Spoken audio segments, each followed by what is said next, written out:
আজ হলো রবিবার। আজ সকাল থেকেই আমাদের বাড়িতে গাছ কাটা হচ্ছে।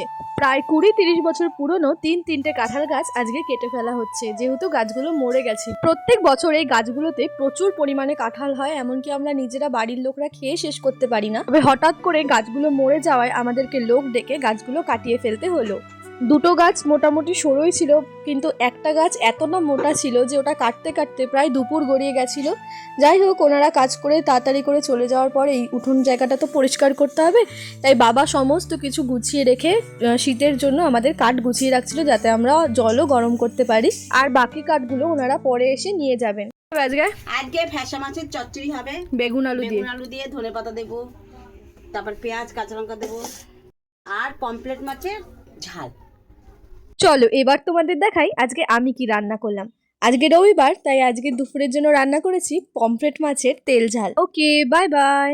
দেখা হচ্ছে নেক্সট ভিডিওতে।